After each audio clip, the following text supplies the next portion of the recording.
Hi, you're listening to an Adventures in Middle-earth actual play using Fantasy Grounds. You can find session summaries, items and characters on Obsidian Portal, where our campaign is called In the Shadow of the Mountains. Last episode, the party were accused of stealing, imprisoned, then fought a fear-instilling warg. Now they've left the village and intend to make for Dale. Alright, so you set off and make some good progress over the next few days. You depart from the dwarves. I was going to say, have we still got Snorri, Nori and Borri with us, but no. No, they disappeared with profound thanks, and you've definitely made some allies there. They didn't fully drop them in it and worked very hard to give them a best shot with the villagers, and they're very pleased with you. And as you're travelling over the next few days, gradually the scenery is getting slightly darker. You're getting closer to the woods, and one day down the elf path, you come across what can only really be described as like an old villa of some description. And you spend the better part of an hour or two just looking around it. It's almost certainly a Dunedain make, Hathus realises. You think it was probably a manor house, but little remains of it now. The stone foundations to a single house remain, and a long line of stones that probably once marked a property boundary were there as well. Much of the building's fallen down, but the rest seems to be pretty sturdy. So you kind of make a mental note that, and it was not on the path, it was a little bit into the woods. You didn't go dive too far into them, but probably 50 to 100 yards into the forest, you caught a sign of a tumble wall. And as it was towards the end of the day, you thought, well, actually, this might make a decent place to camp, but it's kind of up to you. Can we see the path from here? Yeah, I mean, it's up a short rise. It was obvious this path may well have been here for a long, long time before the Mirkwood was Mirkwood. It was still the Greenwood, so it was probably a nice view over the road at that time. Should we camp here, chaps? Gets my vote. I'd rather have walls around us than forest. Yes. We can dream that we're in a villa. Okay. You bed down, light a small meagre fire, which is nice actually to have it. You find a couple of walls that are still standing near the chimney breast, and which is the corner of one of the rooms. And actually, it's a warmer fire than you've had just camping out in the wilderness. And it raises your heart a little bit. You bed down, get to sleep.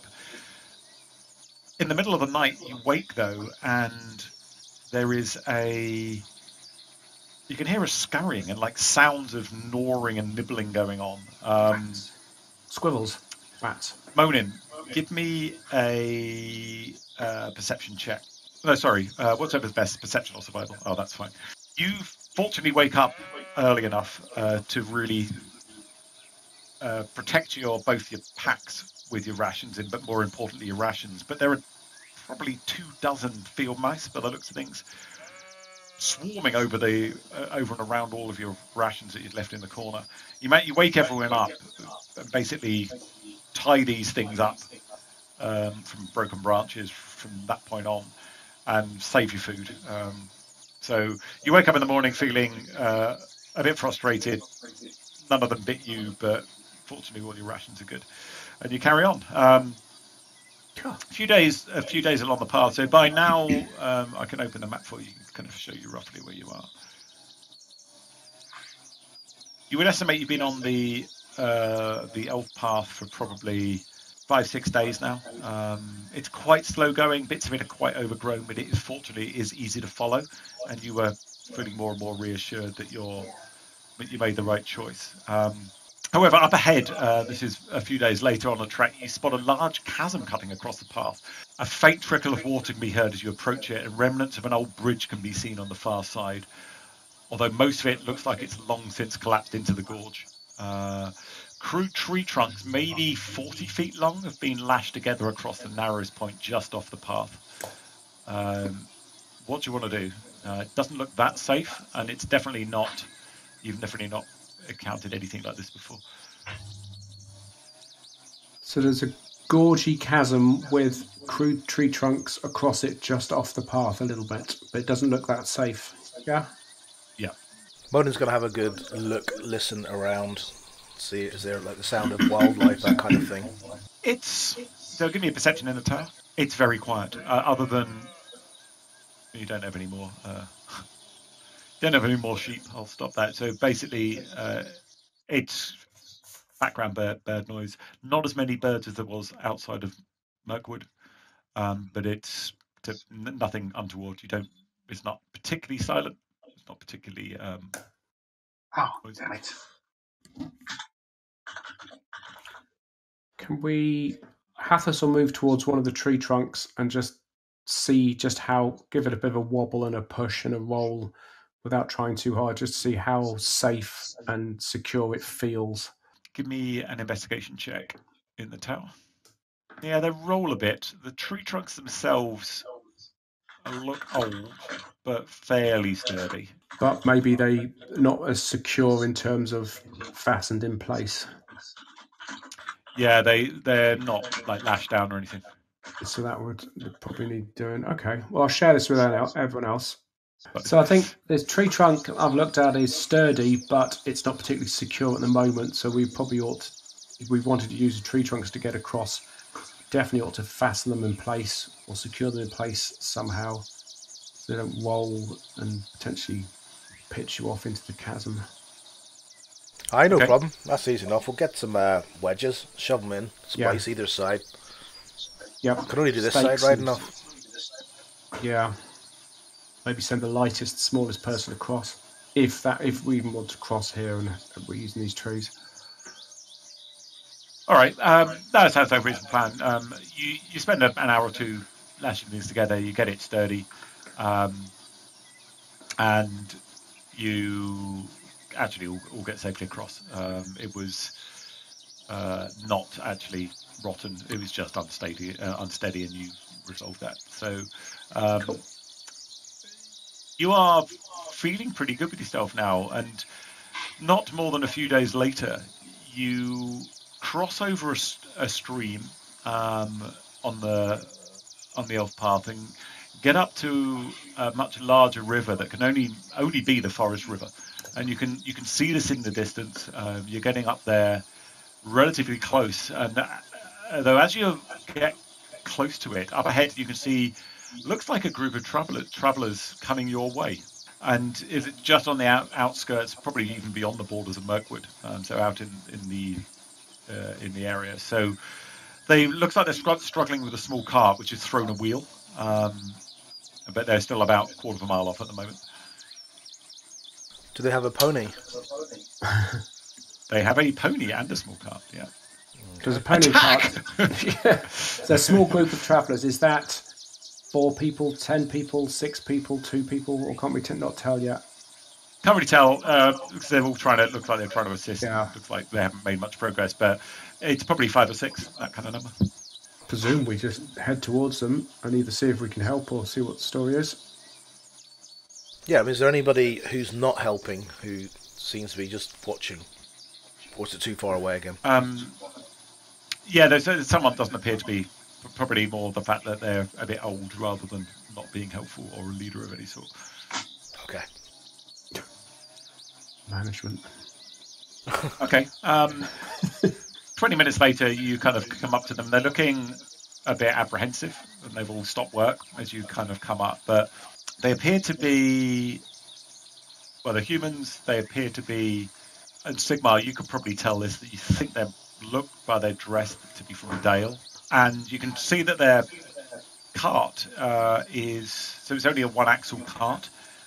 It's got a tarpaulin over some boxes by the looks of things, looking at the sharp edges in the back as you come up. But it's one of the wheels on the road. Cart's like fallen over at an angle, and they're all kind of messing around trying to get it back together. Right there. What about you? Who are you? Are you here as friends, or should we be worried? You'd be dead if we weren't friends. You wouldn't be coming up this easy. You hadn't have seen us come. No, we're friends. No, we're friends. We're friends. Is there any way we can help you, folks? Well, we've got our bloody axle's bust, I think, or I don't know, something's happened. wheels come off, and we can't move it. We can't get it back on. Any help would be welcome for that. Okay. Is that pure muscle? Is that just taking a corner of the cart and helping lift the thing up? Yeah, we'll come up with a plan of some description. Do they seem legit? They don't seem shifty and like that. Okay. Yeah, is any of them wearing any armour of any sort? No, they look like traders or merchants. No guards. They look like, you would probably guess, the old man and there's an old man and an old woman, and there's a younger man that looks actually the spitting image of the old man. So you'd probably guess it's a family business of some sort. I will help you. Where are you heading? Oh, we're going back to Dale. Where's your escort? Where's your guards? It can't be dangerous around here. No, we just go up to the Thranduil's halls and we trade with them, and very safe, this part of the wood. You'd knowingly go to the elves? We've been trading with them for years. Oh, Jesus. I mean, error. So what's the trouble with the cart? Has the wheel come off the axle, or is the axle broken, or... So, hang on a minute. Sigmarr, just give me a insight check in the tower. Can we avoid the tower unless it's absolutely necessary? Okay, give me an insight check, but that's fine. Ha! Can't remember whether... Neil, you are on fire. I mean, all the dice are on fire. Are you rolling D6, Neil? You do... So, Sigmarr believes the old man's recognised him, but you can't place him, Sigmarr. Okay. So my question was, has the wheel come off the axle, or is the axle broken, or is something else? Looks like the wheel... It's a bit embedded in the muck, but it looks like the wheel's just come off the axle. The axle still looks okay. So does anyone in their group appear to be leading their activities at all and seem to know what they're talking about in terms of, right, you do this, or are they all scratching their asses in their heads in turn? Well, the problem they've got, it looks like basically and there's actually only 4 of them. There's like a youngish, like teenage boy, looks about 13, a middling man of probably late 20s, early 30s, and then an older man, older woman. And the problem they've got is that they don't have enough strength to lift the thing up and get the wheel on, if that makes sense. Yeah. So they probably need 2 people to lift the wagon and 1 person to put the wheel on. But they haven't actually taken any of the very heavy load out of the wagon yet, or anything like that. So I would suggest we unload the wagon first, and then we lift the wagon up, put the wheel back on, and then load the wagon back up, and they can be safely on their way.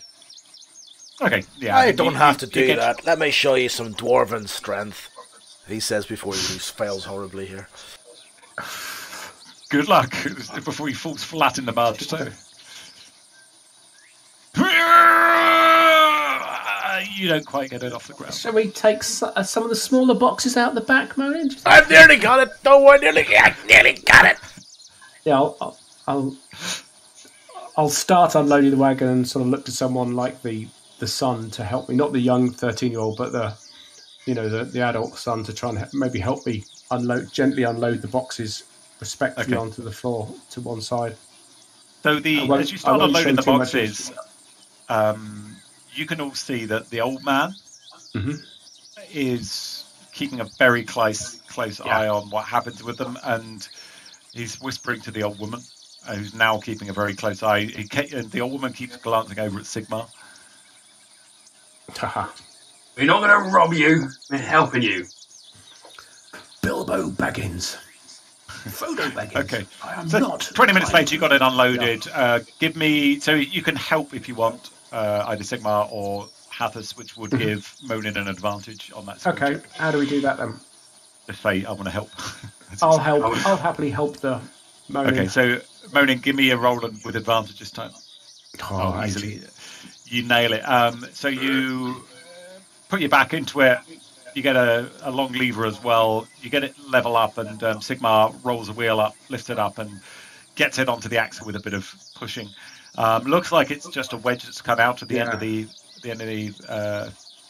the collar, and it's a fairly simple fix. So after another 15-20 minutes, you get the whole thing fixed, and then help them reload. I think I've got like an amazing skill at wagon repair or something like that. Woodwright. Broken wagons, axe shafts, and great bows won't hinder you. Right. Oh, Yeah, I'll in which fix case, it up yeah. good. So Sigmarr has done quite a lot of this sort of stuff before. He's worked in a wheelwrights, and the skill he shows with a bit of axle grease and a bit of other stuff to get this cart going looks like it's changed the old man's opinion of you a little bit, Sigmarr. And he nods and actually begrudgingly puts his hand out and shakes it and says, "Thank you all, much obliged. We'll be getting on our way now." Let's load the cart back up first. Yeah, you've done all that. So you load it up. They don't appear to be wanting to travel with you, but they do appear to want to stay quite close to you when you're traveling. That's so, fine. And you head back off. And before we go, can I ask sorry, lovely pony you got here. Where'd you get it from? Some for sale in Dale. Been in the family for a couple of years. This one has been a good one. Can you recommend anybody in Dale? Yeah, try. And there's a bit of a whisper. No, too expensive. And then comes back to you and says, Starren. Yeah, Starren's place, just off the Market Square in Dale. Hey, thank you. He has good horses. Okay, and not 2 or 3 days later, you crest a rise and start heading down into a broad valley with a river going down it. To the south, you saw Esgaroth a day ago, but you're now heading up the river, and you finally come upon Dale, and your journey is very near an end. Anything you want to do before you get into town? I don't think so. We're here legitimately just to answer the call and help take part in the rebuilding of Dale, isn't it? So I don't think you are probably at least a month late, is it? Yeah, I'm late. So. Yeah, you are. Sorry, let me just. So as you get up towards town, it's about 8 in the morning on the 27th of Thrimridge, which is kind of late spring, early summer, and it's about a month before the festival, and it's around 8 a.m. and you start coming into town, and there's normal sounds of hustle and bustle going on and around town. So your last experience of this a few years ago, Sigmarr, and you've been here before, was this place was a ruin, but looks like joint efforts of men, dwarves, woodwrights, it's coming back to life. I mean, there are still seriously damaged buildings around, scorched buildings, blackened buildings, but a lot of it is very recently rebuilt. You're obviously used to Esgaroth a lot, Sigmarr, but compared to Esgaroth, which is a wooden town, Dale is a stone city, traversed by water. It's filled with amazing sculptures, beautiful fountains, pools, deep waterways, even ferrying passengers and goods around. And all of the roads are paved, various colours, including the repaired there. And there's a really good vibe to it as you kind of walk into town.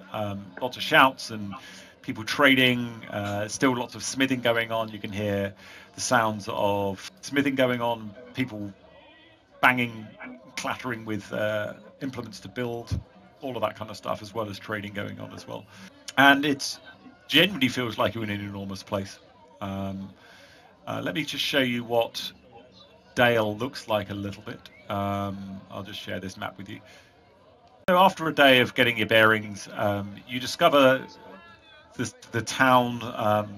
I can describe any of those numbered areas, but it is based around, it's walled, a river going around the outskirts, and there's a lot of waterways as well as roadways driving through it.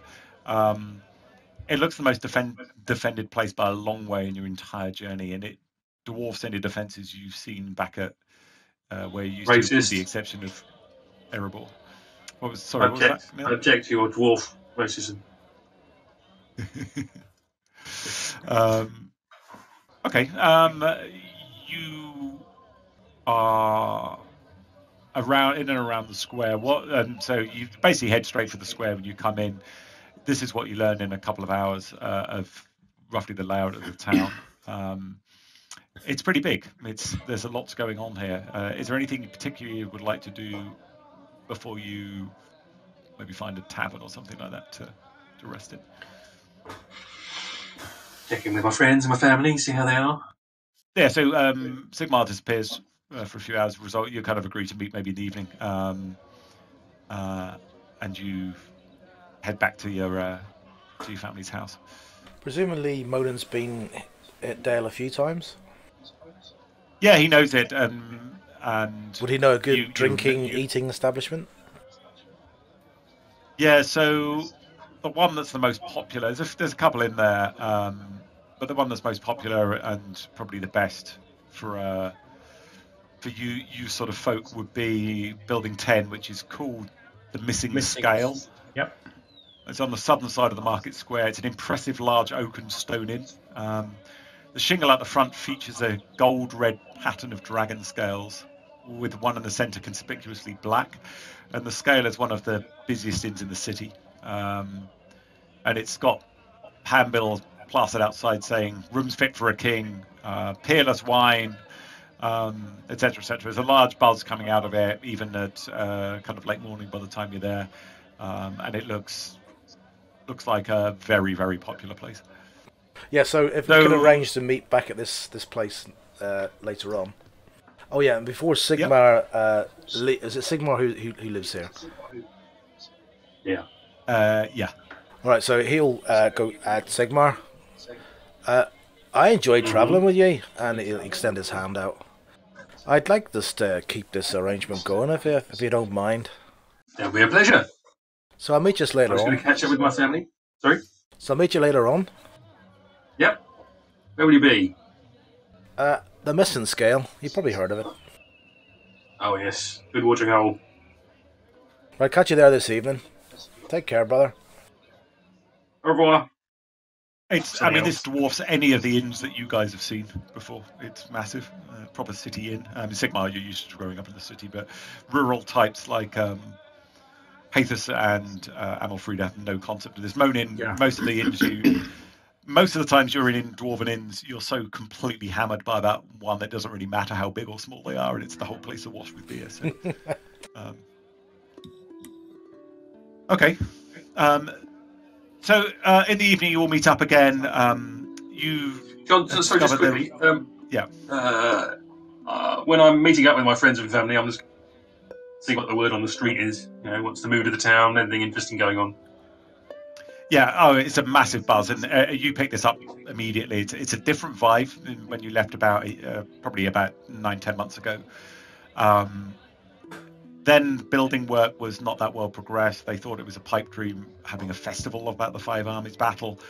Dale would never be ready, but they're very, very excited about it, and you know that there's a big buzz going on. Everyone in the city is getting ready for the festival, and it'll be the first real pressure valve release probably for 5 years in the place. And so it's a very, very positive vibe going on. Do we know anything about this festival? Nothing at all, really, other than he's inviting strong souls from all over Wilderland to come and meet and find out what's going on here. Okay. Monin's gonna try and establish relationships with this Starren pony trader and see what he's got, what he charges, if he has to wait for a pony and that kind of thing. Okay, so give me a persuasion roll in the open, and then we'll roleplay it out. Oh, I rolled it, and thank God it didn't actually show, because it was a 7. You missed the chat window. Okay. Yeah, he's got 3 or 4 ponies for sale. Most of them look like horses for pulling barges and that kind of stuff. They're like a Shire horse size, which is not what you're looking for. But he does have a few ponies for sale. And he basically says, are you interested in Master Dwarf? I am. I want one. But it depends on the price, like. Well, this one's the youngest. That's 30 silver. But this one's, if you don't have that, running a bit older in the tooth. Still got some years of useful service in them, but I can let that one go for 25. What do you fancy? I think I might go for that. I'll have to check with my friends here, but that's not too bad. I mean, if it's got a couple of years. Now, if you're cheating me, now that could be a problem for you. But if you're a good, honest businessman, then 25 is not too bad. Not cheating you, Master Dwarf. I deal a lot with Arrow folk up at Erebor. They take a lot of my ponies. Good for the smaller. I've never been up there myself, but the smaller caverns, I believe, up there, and ours are good on unstable ground. You won't have any complaints.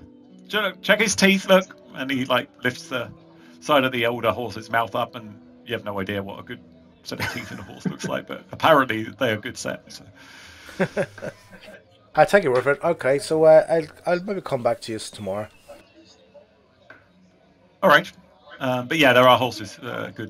Good negotiation on behalf of the dwarven kind there. Okay, you meet up in the evening, and you're back in the tavern, and it is lively. It's a very friendly place. It's buzzing with people. Lots and lots and lots of drinking going on. The atmosphere in here sounds amazing. And it's the most fun you guys have. There is all sorts of races and cultures, even the odd couple of elves in there, apart from hobbits you haven't seen, but a lot of men from around the region, even a few dwarves, and you kind of fit in. You feel like you don't have to be looking over your shoulder. You're warm and dry for the first time in a long time, and you feel very happy with that. Presumably we've been travelling for quite a while. Yeah, I mean, months and months. So yeah, he's going to secure away his gear. Probably, as he stayed in Dale before, if he has stayed there, he'll try and secure a room, wherever that is. Okay, let me just check on your room prices. Unless, of course, he meets up with Sigmarr, and Sigmar's got a family who can put us up for free. Well, so you meet with Sigmarr, so Sigmarr comes back. The inn isn't that expensive. It's a handful of coppers for the evening. You probably work out at about a silver piece for including meals and drinks for the per person if you wanted to stay here. I'll leave it up to you. I'll have a chat about it. Actually, John, I don't know what my living... I mean, I don't really have family here, but I don't know what my living arrangements are. Have I got a place? I think you're frugal as a background. Let me just check. Which means you definitely don't have a place. I take it back, you're prosperous. Yeah, your father owns a... So he's a craftsman, so above He's a shoemaker. He's a shoemaker, so yeah. He lives above the shop, and you've basically got a bed there. You don't own something yourself, but you do have a room in a house of your dad's. Right. Friends, I have some humble accommodation, if you don't mind not having much room. Stayed over free. Sigmarr Sham, we've been sleeping with our arses on the floor for nearly a month, 2 months, so anything's better than that. So Neil, you stay. Yeah, you live near in this quarter here. It's the Merchants' Quarter in Dale. I'll just describe that a little bit. So at one end of Merchants' Way through the open doors of the Traders' Gate lies the fastest growing neighbourhood of the city, where deals are struck and fortunes are made every moment of the day, and sometimes even late into the night. That's buzzing. I mean, that was where you first came into the town, and it's like a souk equivalent, but in Middle Earth. It was very, very vibrant. everyone from farmers, merchants selling all sorts of stuff, peddler wares in that area, and that region or that area of this town is where your father's shoe shop is. And you can see there were even in that area dwarves working forges. So very, very vibrant part of the town. And that's where your father lives. Well, this inn is very nice, but it's more than I can afford with my meager savings. So I would happily take up Sigmar's offer of a floor to sleep on. Might be a bit packed because basically it's mainly my father that lives there. Occasionally I stay there as well. Yeah. And there's going to be an extra. How many was I'm used to living in long houses. I'm used to cozy. Yeah, I mean, the kind of houses, like manor houses that would have separate bedrooms and stuff, are for the very well off. I mean, Monin, you would be used to that. Your family is very wealthy, so you would have had separate, nice, airy, underground sleeping quarters with a nice bit of solid stone around you, but the rest wouldn't be used to this at all. So. All right, so you spend a couple of days. You can, if you want, basically restock with anything at list prices if you want to, like arrows and stuff like that.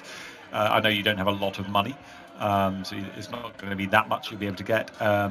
And Monin informs you all that you've found a pony if you're interested in picking one of those up. And you don't need to buy it now because you're basically around town and you can leave all your goods in Sigmar's house or Sigmar's father's house. But you're able to secure a pony for 25 silver if you're interested. Now, I know you don't have as much money as I do, but as soon as I buy this pony, I think I'll have as much money as you. So my thinking is we need to earn a bit of coin here, if you're still up for it. Yep. Now, Brother Hathus, I know you probably like a place like this, but you know, I was wrong about you, as I said before, and I think you'd be a very good addition. Well, thank you very much. I've enjoyed travelling with you guys as well. I think we make a very good team. Well, that's what I'm thinking. That warg was no pushover. I know I said what I said, but that was a fight. Amalfrida shivers a little bit at the memory, and she's in awe of this place. She hasn't really said a lot since she's come to town. She's just looking at everything like a kid walking around New York City. So what I'm saying is maybe we have a little look around, see if we can find anything for people of our skill sets. It's gainful employment of the more interesting kind.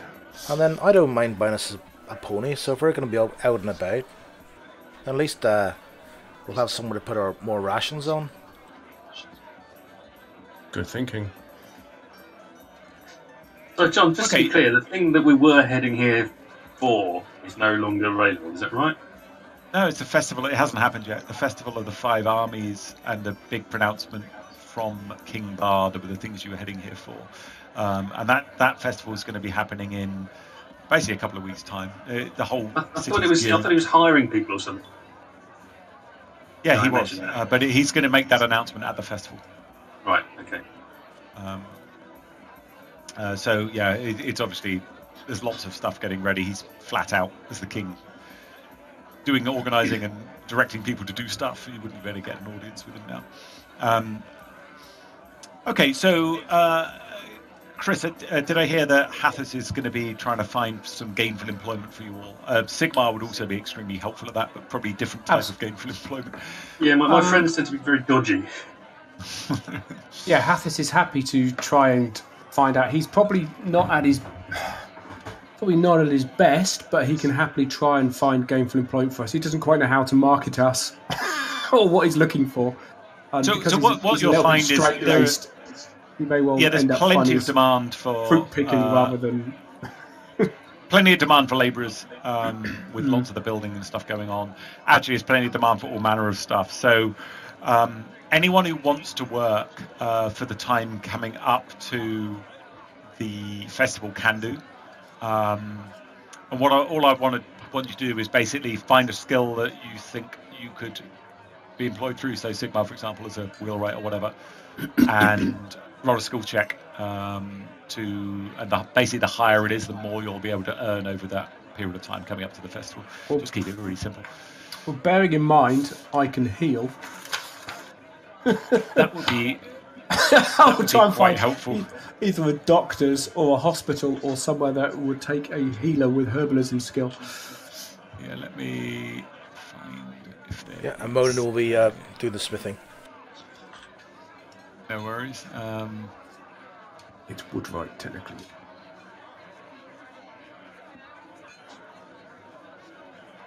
Yeah, there are no. There's not like a formal like hospital type place, but there's a fascinating place you do get to, which is called Snapfire Alley. You know about this, Sigmarr. I'll just share that with you. Number if you're 21. looking at the map.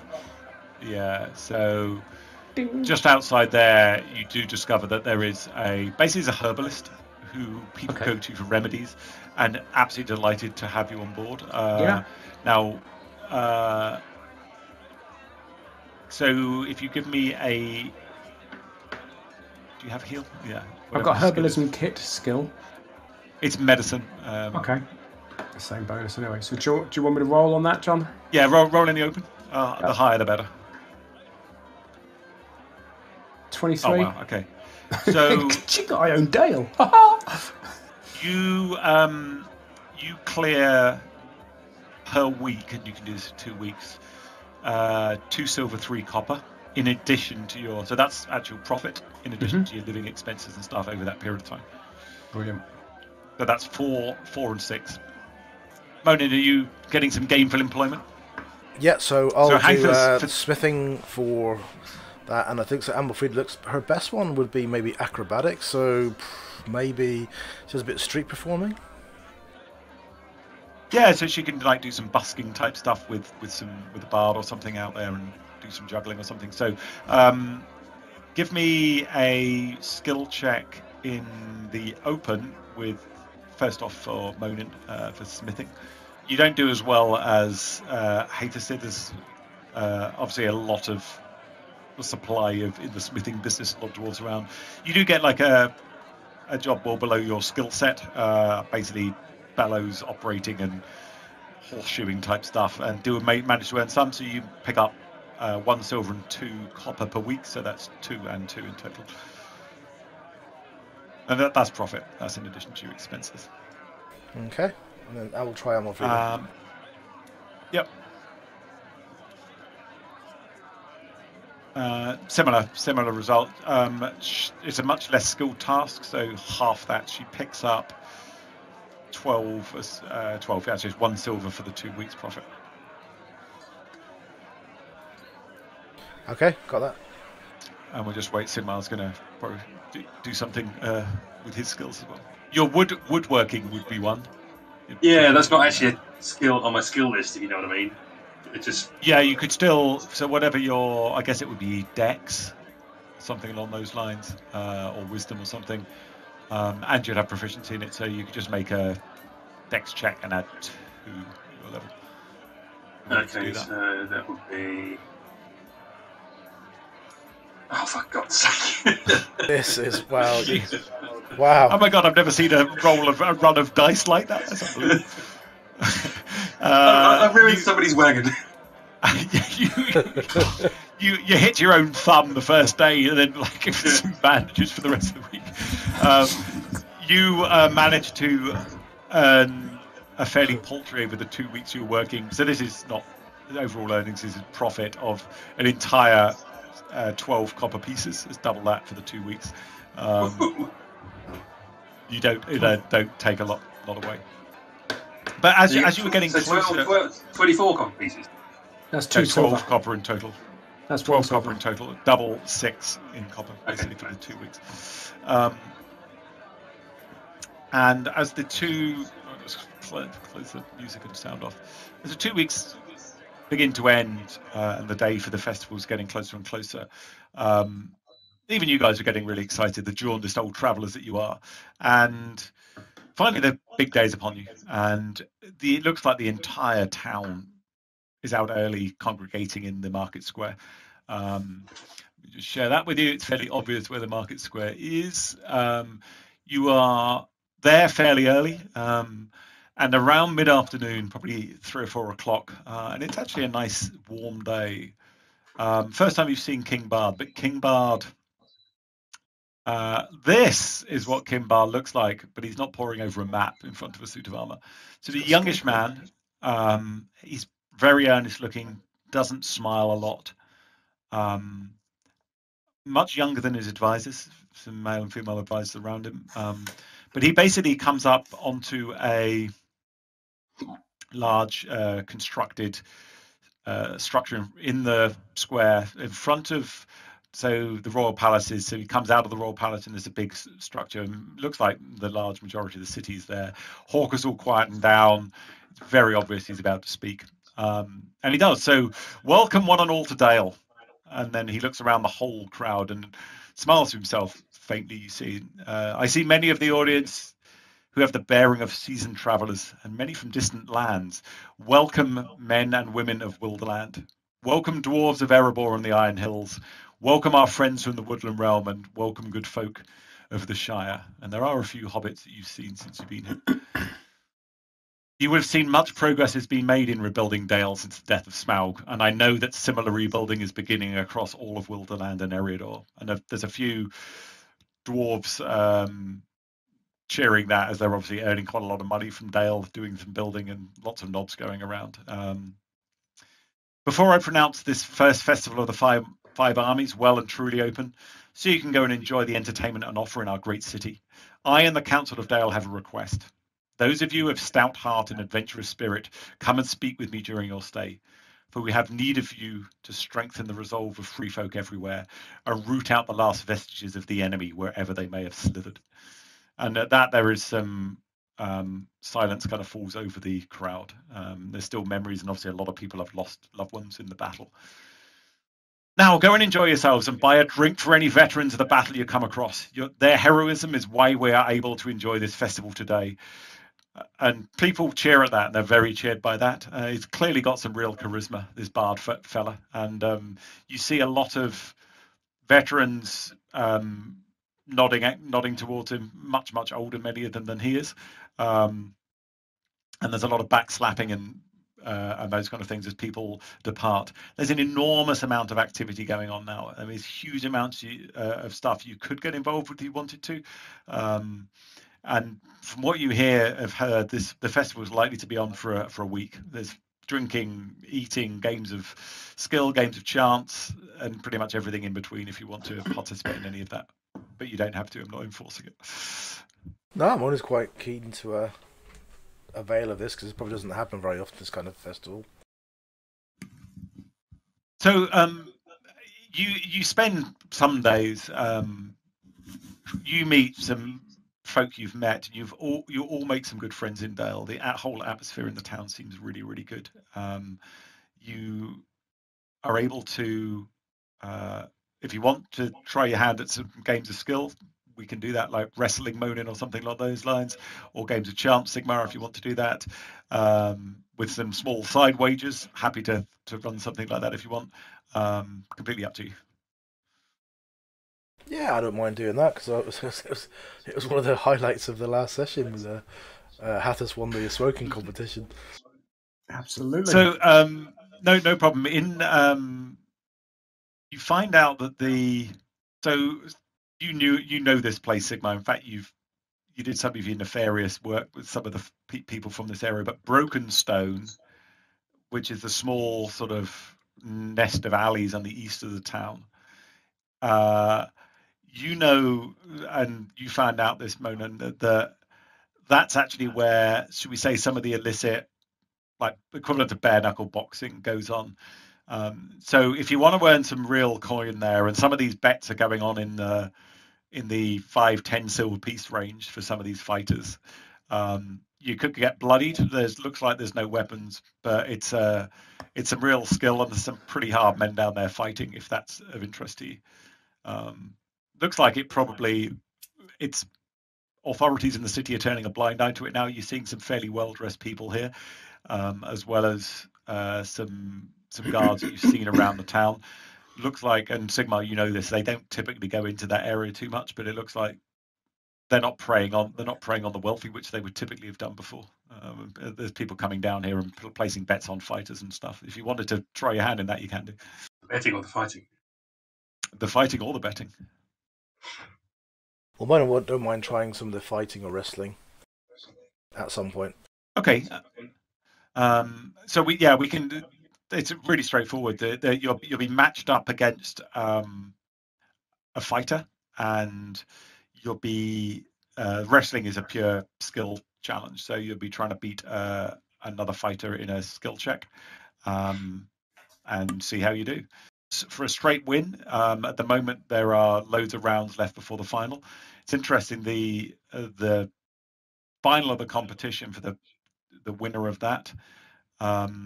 The reward is 10 silver pieces, but you need to fight through at least 5 or 6 levels of other people to get through to that.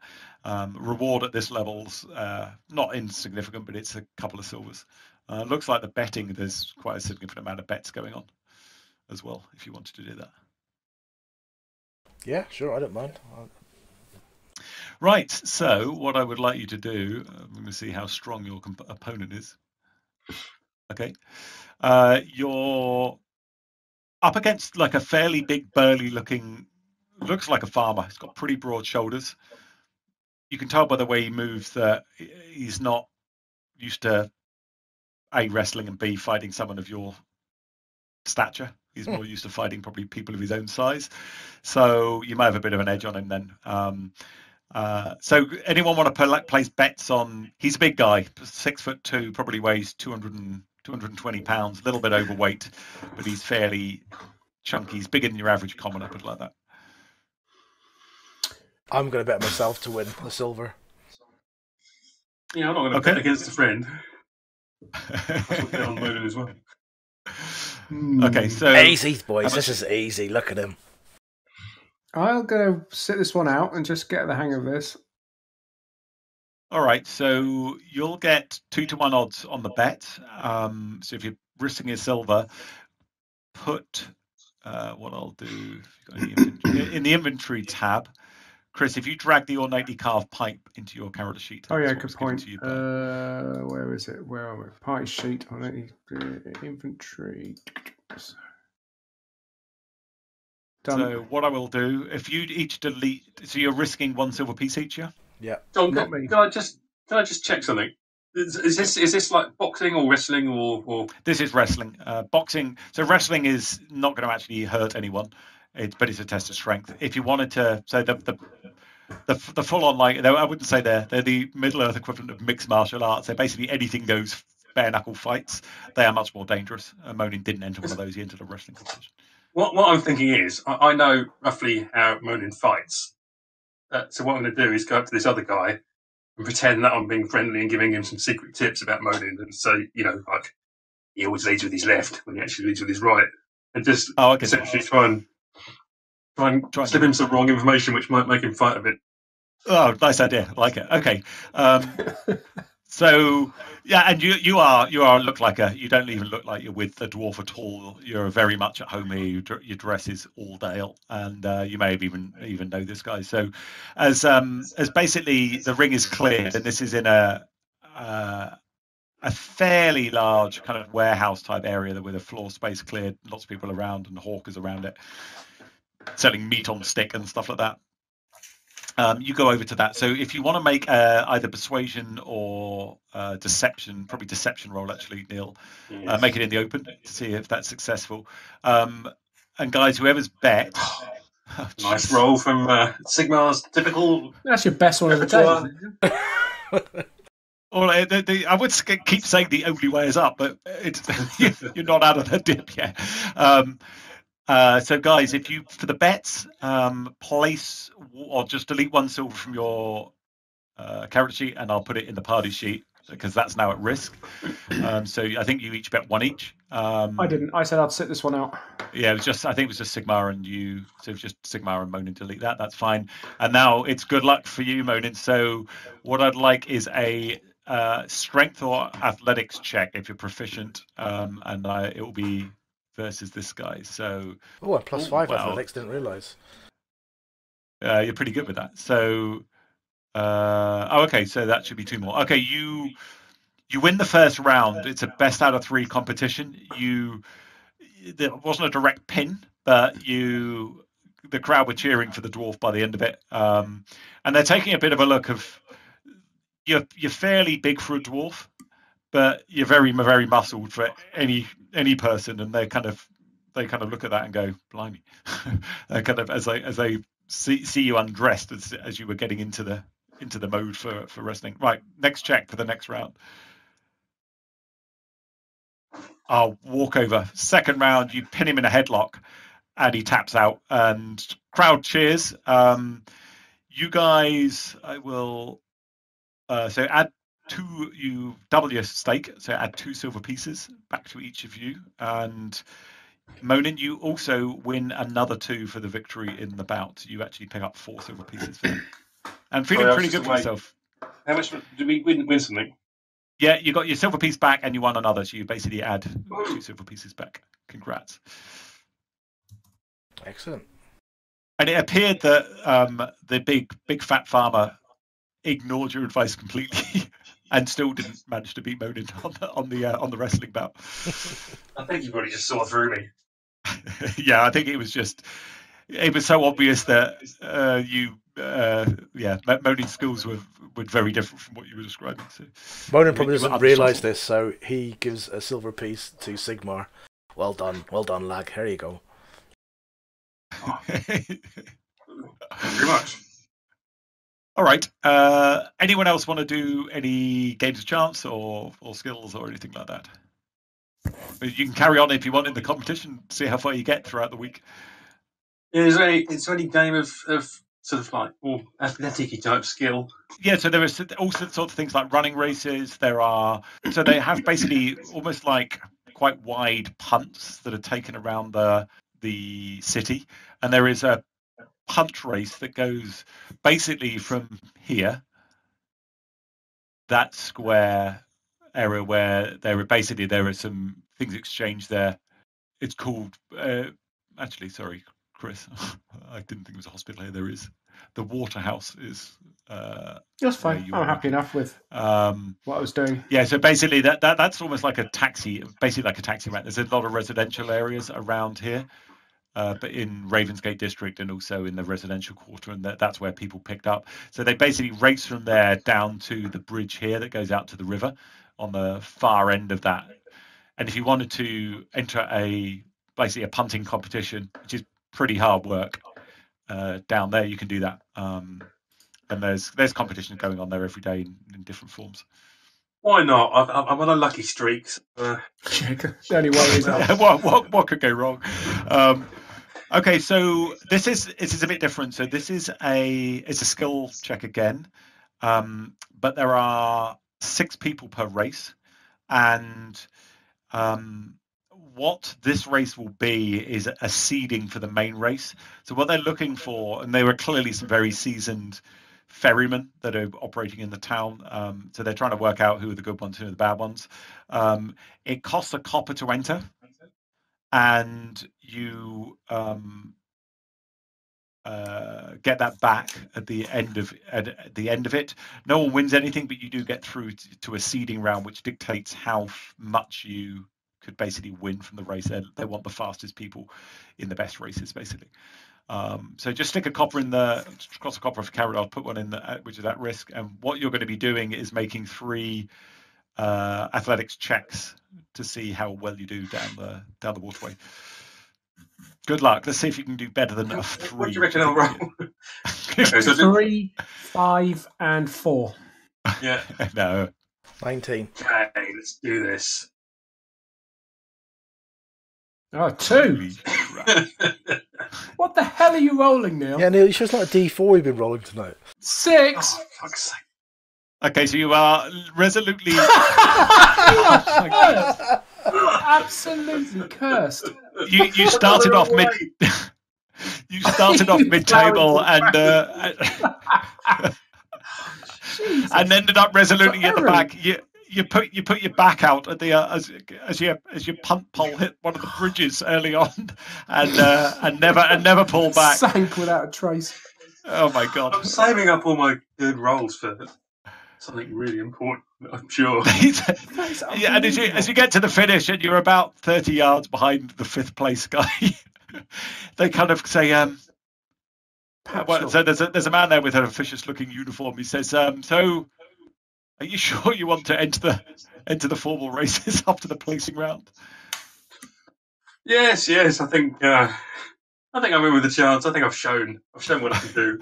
I've shown what I'm made of. Gee whiz, 2-6-3. I'm putting them off. I'm making them think I'm really bad. You really are. They know it. All right, sir. Well, you take your copper piece back, so add that back up. But main race is tomorrow, and it's a 5 copper entrance for that. But the winner takes 2 silver, and the second place man takes a silver. So, but this is placing for the grand final on the last day. So it's going to be a tougher race. He looks a bit skeptically at you compared with the bunch of old ladies and children you've just been racing against. But very happy to take. Actually, no, sorry, that's right. 2 silver and 1 silver for second. I hope you give me a better pole in the proper race. You can choose your pole next time, sir. But I'll need your name on the list now. It's filling up rapidly, and it will cost you the 5 copper. Sigmarr. Okay, he takes your name down, cross off 5 copper, and I'll put that in the sheet. Sigmarr. So I'll do the final race. This is going to be genuinely hilarious, I think. So final race we'll do, and we'll come back to you, Hathus, if you want to do anything yourself. And also if Camel Frida does. So.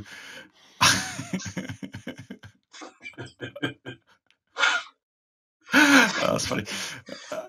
Dear, so you're going to get banned soon, Steve. Thank God I got pushed to talk because I've been drowning you all out. I can't believe how bad your role is, man. Okay, so the big final. You actually see some people limbering up. There's some people punting up and down the 20-yard stretch under the bridge and back up to the square. There's a few shrewdly looking at Sigmarr as if he may have been playing his cards close to his chest, and a couple of others openly laughing at him on this. This race is going to be a 10 or 11 this time, I reckon. This race is looking a bit tougher. There's 8 people in this one. You are placed, unfortunately, unfortunately, Sigmarr, towards the back of the pack in your seeding, but good luck with your the rolls. This is going to take you 4 rolls to get down the river this time. There's more adjustment going on. Do it. Come on, strength. Sorry, Neil. If you want to give me some, if you want to use anything creative to try and get an edge during the race, let me know what you want to try and do before each roll, and I'll see if I maybe modify your rolls. Other than sledging, no. All right, so you start swearing and cursing under your breath about the disreputable nature of most of the folk doing the punting, and good luck with your athletics check. So give me a roll. Come on, you can do it. Come on, you can do this, Neil. Yes, ooh, best roll it's yet. Not completely cack. So after the first 4 quarter of the race, you are down, coming up to the bridge on the bend here, and you've passed 2 people. You've taken it from 8th place to 6th, and in fact you've left them in your wake, and the others aren't too far ahead. So carry on again. Give me another. Come on, 13. Oh, 9. You're pulling. You're not making much ground, but you've overtaken another one. You're now up into 5th place. You could podium. I don't know if anybody knows much about statistics, but you've got a 50-50 chance of getting above 10. You never have. I think I've done it so far. Yeah. Those are the 2 rolls. It's going to be a burst though. You're going to win this. Yeah, all right. 17. Another one? Yeah, go on. 13. On the way up. Go. Sigmarr goes under Red Row, which is near the final bridge, and he's coming down almost the straight under the final bridge before he can see the victory. And you're up into second place at that stage, and With that, what, hunting for all you're worth. The 13? sweat pouring off your forehead. Come on, You're man. drenched Come on, in the Paul, water. don't Come break on. now.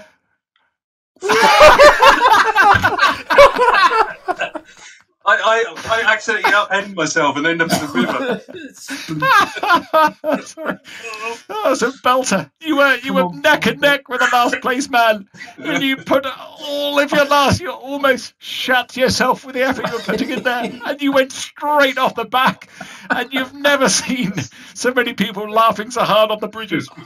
There were so many people cheering you on, and you're completely drenched. You ended up arse over tit right in the middle of the canal, and like a drowned rat, you've like splutting your way to the edge, all hope gone. And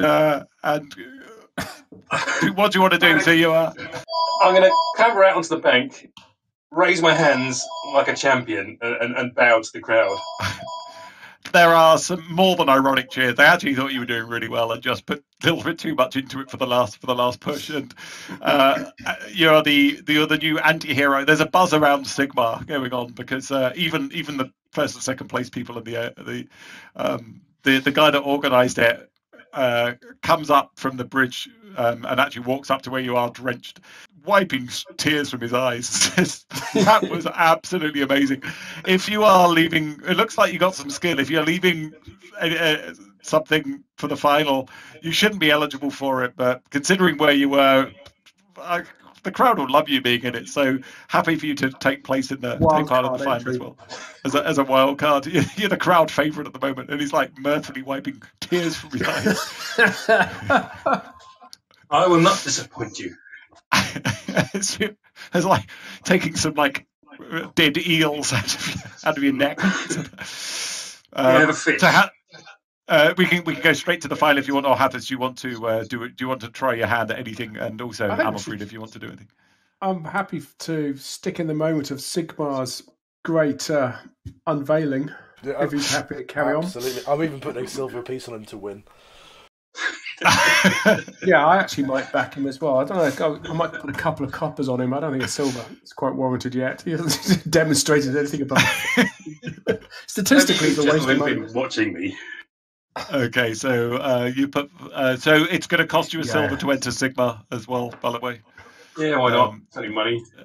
So it's party sheet. Yeah, I'm going to put. So you're putting five copper in, or a couple of copper.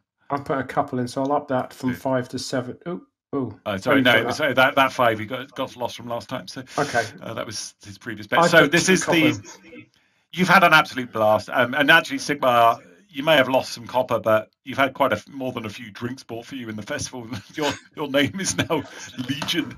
You are the bard. You even heard a bard sort of singing a tragic comic, a bard singing of your exploits. I'll take it all into grace.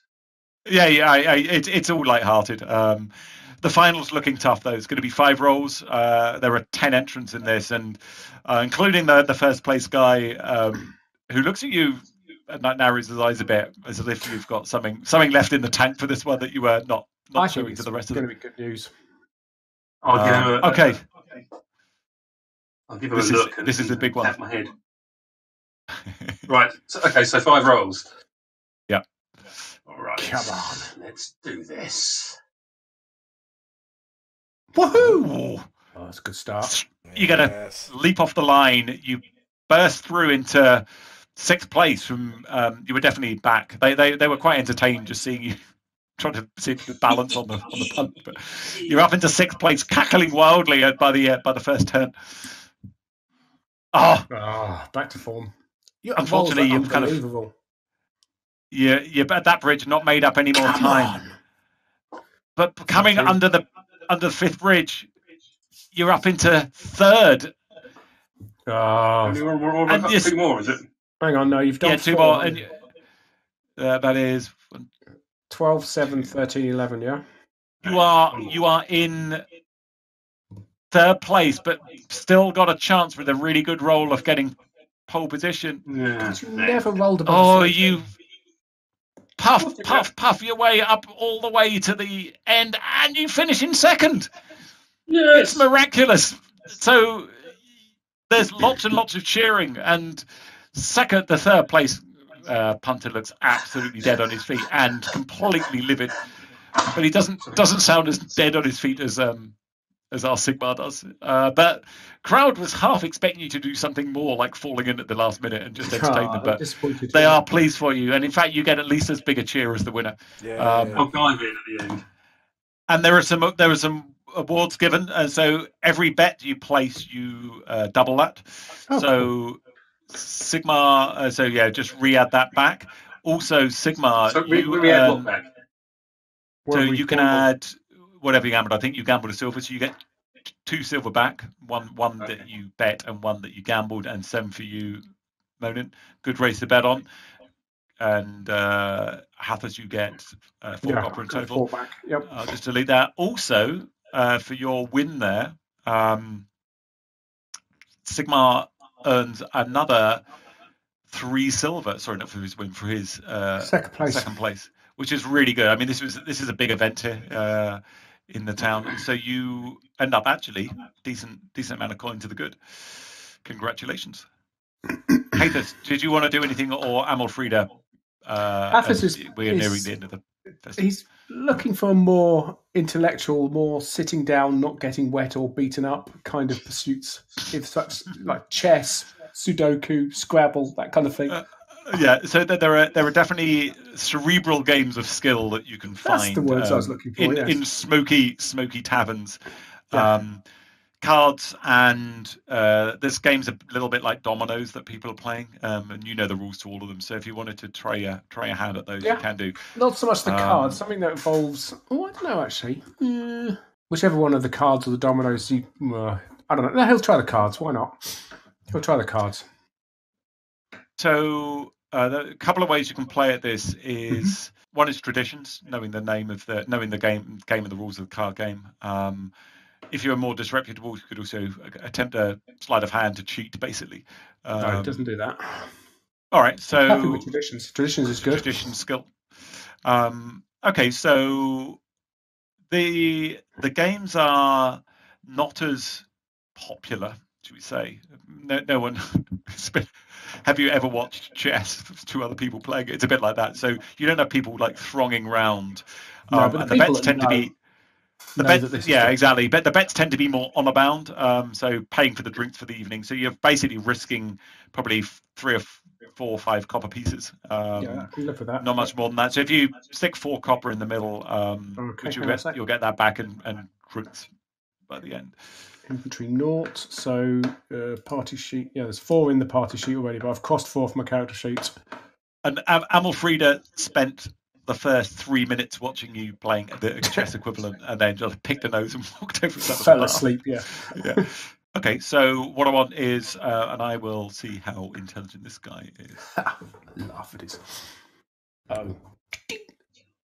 Okay. Ooh, not stupid.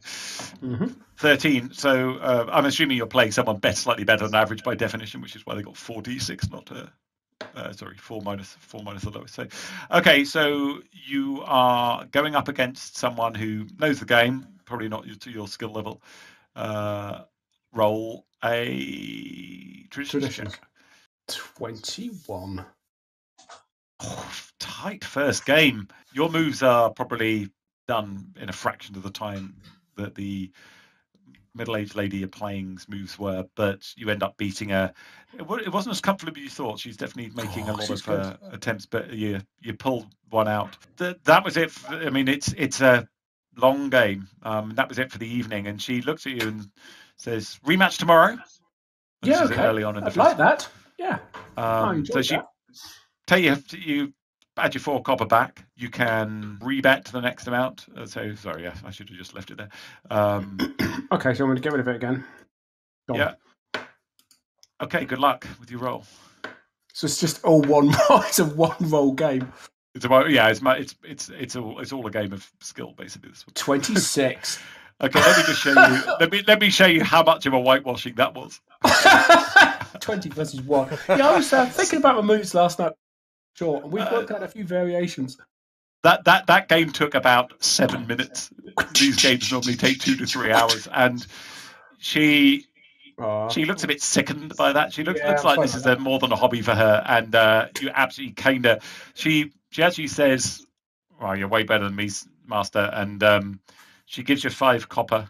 You won fair and square, but I won't be playing you tomorrow night. So do I get 5 copper? Yeah, so add 5 copper back. But what she does say is, if you're interested, one of the king's advisors has and you might be quite good at that. He's got a card game that they play. It's not part of the festival, but they play that once a week. It takes a bit of getting into it, but there's much bigger stakes in that kind of game if you're interested in that. For me, it's more about the game than the stakes. But thank you for telling me. Gotcha. All right. So she says her farewells. Coming back to you, Monin. Do you want to see if you can progress in the wrestling competition? No, I'm going to leave it there. I think I'll quit while I'm ahead. So he quits as a winner. And I think also Amalfrida, because I don't really gamble Stuart's money, I think she'll just watch everybody else. That'd be wise. Okay. So you have a great festival, thoroughly enjoyable. Make some friends in Dale, and know that this is a place that you'd really enjoy coming back to. You towards the end of the festival, you make an appointment to see the king, based on his proclamation, and find out what he wants. And the great day comes, and you are taken into an antechamber in the royal palace. I'll just share that with you. It's impressive. It's a low rise, basically, but it's one of the higher places in town, and it is genuinely magnificent. It's dwarven built. Monin nods pretty appreciatively as you walk up to it. It's a bit daunting, actually. It's one of the bigger buildings that you've ever seen, apart from Monin at all. It's massive, marble pillared, and it's very, very impressive. You're taken into an antechamber, and no more than 30 minutes later, you are ushered into. It's not the King's Hall. You go past that and look in, and that's obviously looks like it's for state ceremonies. It's used for, but you go into a very well appointed office, and you're shown in, and Bard is standing poring over a map at a table. It looks like a guy that doesn't rest too often. Another set of brave souls from far and wide. Welcome, Master Dwarf. Welcome, folks from the free lands. Are you here in response to my summons? Absolutely, most definitely. Aye. Excellent. So sit down, and he chases a page out who brings in some very watered wine, and you'll sit around a table. You can tell by the map. It's a map looks like a map of the lands, kind of east and south of the river here, part of the kingdom of his, and he's kind of looking at it, but you didn't really get too much of a glance at it. Wine is served, and he says, well, tell me a little bit about yourselves. Who are you all? So I am Brother Hathus from a small town of Traitor's Hill near Rosgobel, which I'm sure you've heard of, sir. We've travelled up for your proclamation, and we were having a very nice festival. So, interestingly, he's making notes. So he writes your name, he writes roughly where you're from, and that kind of stuff down. Okay. So he's very well, and he's got very neat flowing script. Okay, he looks around at the rest of you. Monin, son of Donan, from the Lonely Mountain nowadays. At your service. Welcome, Master Dwarf. Always great to see one of your kind in Dale. As you can tell, I don't know how since you've been back here, but we've made a lot of progress. A lot of it due to the help of the dwarves in rebuilding the city. And then he looks over at a bit sexistly. He completely ignores Amalfrida at the moment and looks over to Sigmarr. I look down my nose at him a bit. I don't really like sort of wealthy and entitled hoity-toity people. Is he extravagantly dressed, or is he?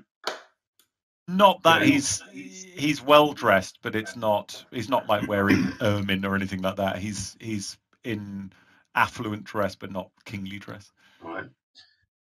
Sigmarr of Dale. Welcome, Sigmarr. Welcome to the palace. He doesn't pull out a dossier on Sigmarr. Okay? Yeah, we know all about you. Yeah, you can see like black armed and armored, black but weaponed, like FBI agents come out from the corners. And then he looks Lass, where are you from? And looks at Amalfrida. Do you want to play this, Monin? Right, my handsome. I'm Amalfrida from the High Peaks. I think. I don't know where she's Long from. way from home. Yeah, she's from near the Carrick, I think. But you're long way from home. Always good to have one of Bjorning's in the town, and nods appreciatively at that. Even though I'm not sure if you are a Bjorning. I think you might be actually. Yeah, she is. And he rubs his chin and says, "Extremely helpful to know." So I take it you've been in the city for the festival, but what are your plans after this? Are you heading back west? We're looking for a coin, actually. We're looking for things to do. I understand. Well, we're looking for stout-hearted fellas to assist in a number of different areas, but it intrigues me. Large amount of you are from the west here. Got a very, very important message to deliver to Bjorn.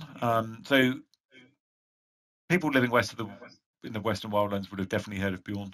He's making almost as much a name for himself as King Bard. Sigmarr, you might not have done, but the rest of you would have done. And definitely, you rather Hathus, Amalfrida's probably met him at Carrick gatherings in the past. So he says, if you could deliver this message to Bjorn, I would be very, very appreciative. But as for coin, the kind of work we offer is not paid. It is for the good of the kingdom. Everyone's in What about the dire people? straits. For the good of the people? Oh, of course.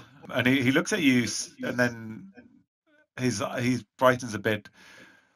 Sorry, my mistake, good Master Sigmarr. I am so used to dealing with, should we say, and he kind of takes a bit of a deep breath. Some of the nobility, and he doesn't quite do air quotes, but he almost gets close to that in town.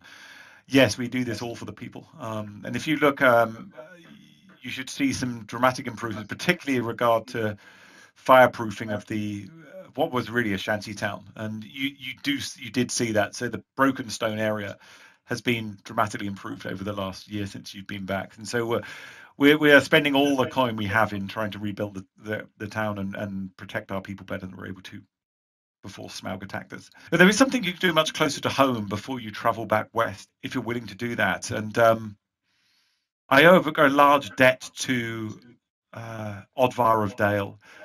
So Sigmarr, just give me a history check. Make it in the open. Let's see what you roll this time. Yeah, good on history. Yeah. Jesus Christ. I can only remember the present. You are cursed. Have you run over any old ladies? Have you paid for the roll under a 5 pack for fancy crowns? You don't know who Odvarr is, but he don't know where you are. He looked quite hopefully at that, but no idea who it is. But he explains. He said, "Yeah, Odvarr of Dale was once a farmer in lands east of the Long Lake. Unfortunately, he was wounded in the Battle of the Five Armies, but his heroism in the fray won him respect as a councillor of mine. And actually, ever since that battle, and you get a bit of respect for him back here, Sigmarr, knowing that this was basically a fairly impoverished farmer. He remained in Dale as it was being rebuilt and has offered many months and years of good advice. Now it's a happy time. His daughter Kelda has come of age and will soon marry. And I wish as a gift to him to see that his old farmstead is safe for the couple, and implore you to travel to it and ensure it's safe and secure so Odvarr can gift it to his daughter and live happily knowing that she'll be safe in their old farm. Is that something you'd be willing to do? I will be able to find some, should we say, travelling expenses to cover food and expenses for that kind of short trip. It's probably no more than 30 miles from Dale. Looks around maybe 20 silver pieces. That sounds good. That's a lot of money, actually. That's not too bad. So when you say make sure it's secure and sound, do you mean it's under threat, or to make sure it is just renovated and in good order? Well, Odvar's not, and his daughter have not been back there since the battle. So the farm is obviously gone to ruin. I'm not even sure what the state of the house is like. Okay. So just to check it out, make sure it's okay. Make it waterproof at the least if you can do that. If it's leaking, for example, and make sure it is secure. But basically, the main thing is make sure there's no risk for a newly married couple to go and relocate there and start farming. if, for instance, some people have found this deserted building and have moved in, do we have your authority to move them on for Odvarr? Use your discretion. Okay. I'm recruiting people based on their intellect as well as their marshal's prowess. So if there are people in there, please use your discretion to see what's what and what's going on. And should we come back from this and we deliver your message to Bjorn, I know you don't pay coin, but could you maybe ensure a better chance of success of your mission if maybe you speak to Starren, the pony trader, and maybe secure a pony for us? That's a reasonable request, Master Wolf. I will. He makes a note of, and he actually says, "Well, yeah, we may be able to do better than that. He's good, but not the cheapest place in town. But yes, I will make inquiries about furnishing you fellas with a pony. Sorry, madam." And looks at Amalfrida. Well, thank you. And you've been in with him for 10, 15 minutes. He is very charismatic, and you've kind of got this feeling, yeah, he deserves to succeed. And you can tell Sigmarr that he's pretty selfless what he's doing. He seems to be wearing the trappings of power, but he doesn't like them. It seems he's not arrogant. He's seems to be one of the people, and all of the rumors you'd heard about him seems to be fairly true. I'm a bit annoyed with myself for liking him. Not all people in power are selfish gits, by the looks of things. All right. He gets up and early, shakes all the hands. Looks like he's got a steady stream of people he's meeting, and bids you farewell. And he says, "I look out for your letters. Please do, maybe as you're heading west, mail me over after maybe part of the journey. You'll need to probably wait till you get the other side of the woods, but at least give me early warning and let me know that you've been successfully to getting through Mirkwood. But it would be very good to hear from you, and I very much look forward to seeing you succeed. I'm sure Bjorn will have lots to do, lots to help." And as he's going out, it's interesting. You could see almost that he seems to be trying to build like a coalition of leaders. He's mentioned. Yeah.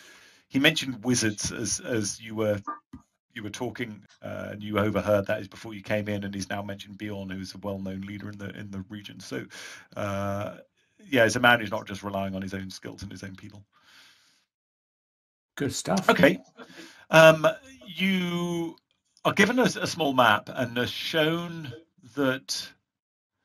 Let me open the map for you and share it so you can see the area heading towards. On your map is top right, above it's in the upper marches, and it's almost directly due east of Dale. You're given a small map, and it's very, even with townies trying to navigate to it, it's very hard to miss. The farmsteads are fairly few and far between. It's on a natural rise, not very forested, few trees around it, and very picturesque. It was pretty much it grew wheat and that kind of thing, and grasses, and reared cattle, and it was kind of symbiotic farm. But that's kind of what you were told. You can go and meet Odvarr if you want, or anything else, or you can just set out whenever you're ready. What do you want to do? When you say we can go and meet Odvarr, where is Odvarr? Odvar's absolutely still in Dale. So he's basically an advisor to Bard, so quite an important person in the town, and a veteran of the Battle of the Five Armies, as are you actually, Monin. And so you had more than a few drinks bought for you during the week as a veteran, and many nights drinking with fellow dwarves and men, reminiscing about the battle while you were here. So you could find him fairly easily. I think it makes sense to have a quick chat with him, even to let him know that we're now going to do this for his daughter. Obviously, Bard had said this would happen, and we're just sort of saying, we're going to make this happen. We're on our way now. Is there anything we should know? Is there any special requests as a father he'd like us to do as well? So he might say, "Oh, can you make sure her old swing's put back up, or the porch where she likes to sit? Can you make sure that's at least blah blah?" So he might have some nice ideas as well. Okay. Good thinking.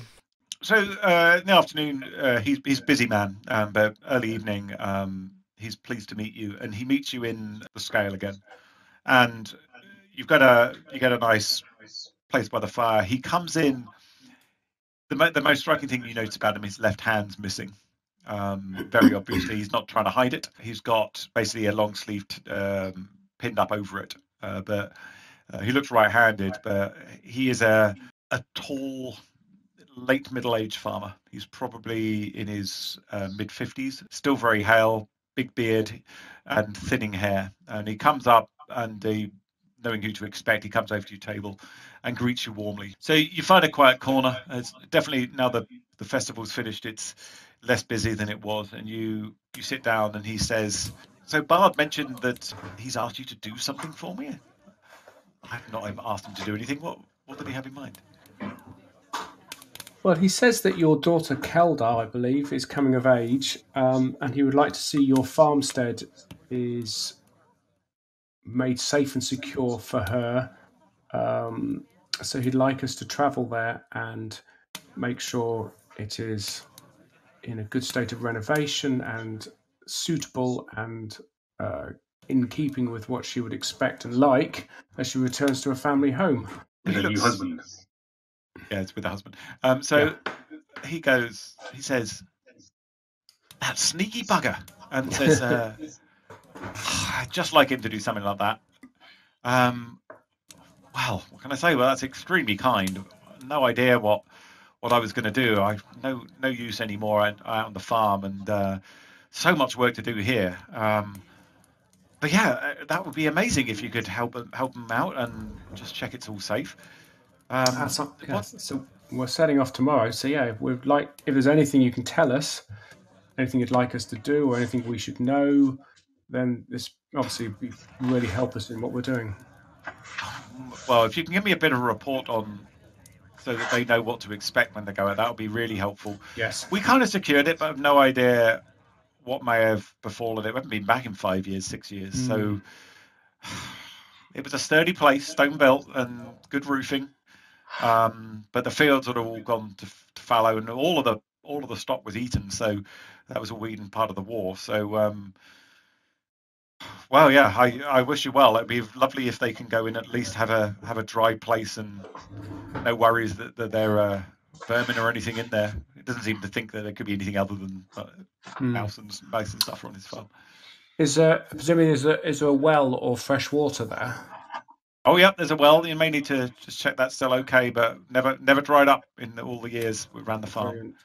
And in terms of neighbours, are there any neighbours nearby that you would trust and we could rely on, or we could go and ask for help, or we can go and go and talk to?